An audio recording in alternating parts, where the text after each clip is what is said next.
বিসমিল্লাহির রহমানির রহিম। সংগ্রামী সকল ফেসবুক ভাই বোন বন্ধু, বাংলাদেশের বাইরে এই ভিডিওটি যারা দেখবেন, আমার পক্ষ থেকে জানাই সংগ্রামী সালাম, আসসালামু আলাইকুম। সংগ্রামী উপস্থিতি, এই দুর্নীতিবাজরা একদিনেই কিন্তু দুর্নীতি করে হাজার হাজার কোটি টাকার মানুষ হয় না। এরা কিন্তু দীর্ঘ সময় ধরে করতে করতে কিন্তু এক সময় টাকার পাহাড় তৈরি করে। তো সেই সময়ে যারা সরকারি প্রতিষ্ঠান, দুর্নীতি দমন এবং এমবিআর, এই সমস্ত যে দায়িত্বশীল প্রতিষ্ঠানগুলো, তারা কি করেন? তারা কি তাদের দেখতে পান না? এটা কি তাদের দেখানো হয় না? তাহলে আজকে দুর্নীতিতে শীর্ষে পৌঁছে গেলে তার বিচার করা হয় এবং তাকে ধরা হয়, আর বিচারের নামে নকশা করে আর এক দিক দিয়ে ছেড়ে দেওয়া হয়। এই ধরনের দৃষ্টিভঙ্গি বাংলাদেশের দায়িত্বশীল প্রতিষ্ঠানগুলোর আমার কাছে খুব খারাপ লাগে।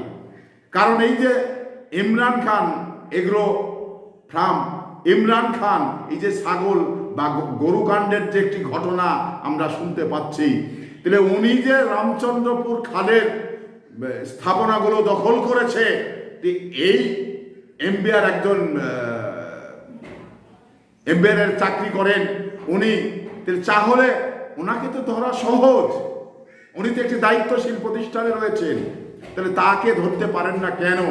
আজকে সেই 12 লাখ টাকার ছাগল যে সে 1 কোটি টাকা হাঁকিয়ে বেচেছে, এই সমস্ত বিষয়গুলো, ছাগল কাণ্ডের বা বিষয়গুলো, এটা হঠাৎ করাই আজকে রাত্রে সকালে উঠেই শোনা যায়।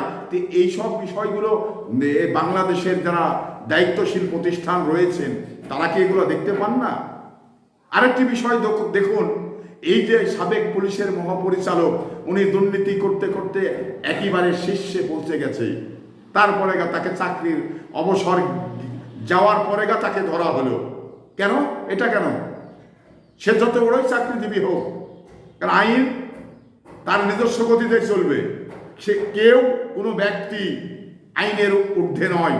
তো যদি তাই হয়ে থাকে, তাহলে আজকে শীর্ষ পর্যায়ে পৌঁছার পরেই কেন তাকে দুর্নীতির মামলা এবং দুর্নীতিতে ধরা হলো? আবার আরেকটা জিনিস দেখলাম, একদিক দিয়ে ধরে আর একদিক দিয়ে পালিয়ে দেওয়া হলো। এটা কেন? এই নাটকগুলো বাংলাদেশে কেন ঘটছে? কারা ঘটাচ্ছে? এতে লাভটা কি? আমি তো এটা বুঝি না। কারণ একজন এমবিআরের চাকরি করে, আর সেই লোক আজকে এই যে রামচন্দ্রপুর খালেরপুরে যে স্থাপনা করে যে সে একযজ্ঞর গরু ছাগলের এগ্রো ফার্ম তৈরি করেছে, তাহলে এখানে একদিনে তো এটা তৈরি হয়নি, আস্তে আস্তেই তো তৈরি হয়েছে। ওই এলাকায় কি কোনো মানুষজন দেখার কিছু নেই? দুর্নীতি দমন কি ওখানে নেই? প্রশাসন, পুলিশ কি নেই? সিটি কর্পোরেশন কি নেই? তারা কেন দেখতে পাননি? কেন তারা কি চোখ বন্ধ করেছিলেন? আজকে আলোচিত হচ্ছে। এই জিনিসটা যদি আমরা গোড়া থেকেই টাইট দিয়ে দিই, তাহলে কি মাথায় এসে কোটি কোটি টাকা কামাতে পারবে? শয়ে বিঘা জমি কিনতে পারবে না। তাহলে আমরা এই গোড়াতে টাইট দিই না কেন? রাষ্ট্রকে এটা পারে না?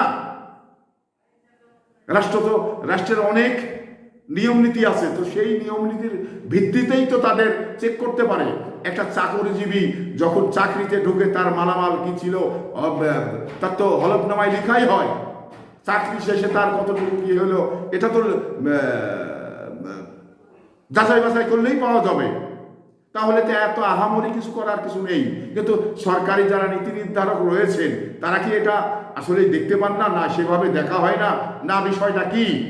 যা এই সমস্ত বিষয়গুলো, এই যে একের পর এক দুর্নীতিতে বাংলাদেশটা ছেয়ে গেছে। এই দুর্নীতি করার টাকা দিয়ে কানাডায় বেগম বাড়ি তৈরি করা হয়েছে, এই আমেরিকায় বিলাসবহুল বাড়ি কিনা হচ্ছে। এগুলো কারা? এগুলো তো এই দেশেরই লোক। এরা কি আইনের ঊর্ধ্বে? আইন কি এদের ধরার ছোঁয়ার বাইরে রয়েছে? আইন কি তাদের ধরতে পারবে না?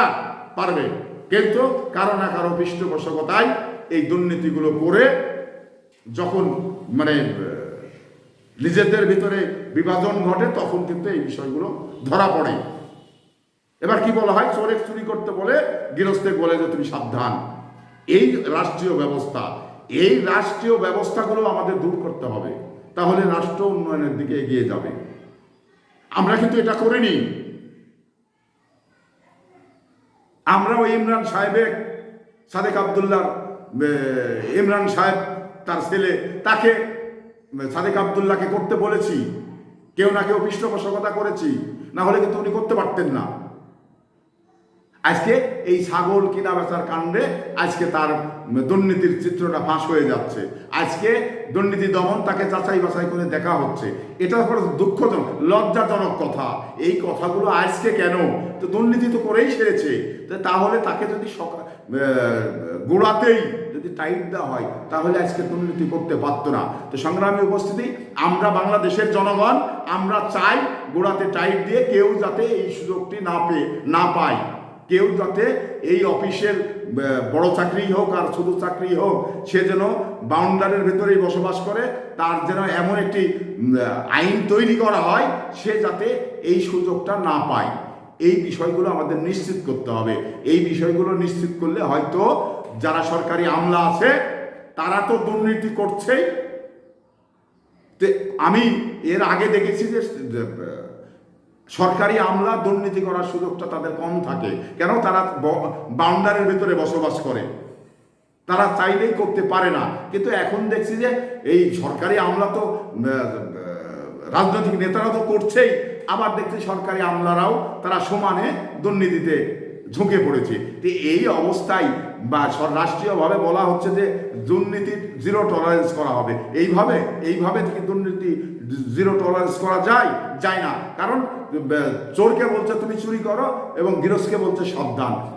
এই কথাটি যখন আমাদের দেশে বাদ হয়ে যাবে তখনই এটা সম্ভব হবে। সংগ্রামী উপস্থিতি, আপনাদের সুস্বাস্থ্য দীর্ঘ জীবন কামনা করে বিদায় নিচ্ছি। আসসালামু আলাইকুম।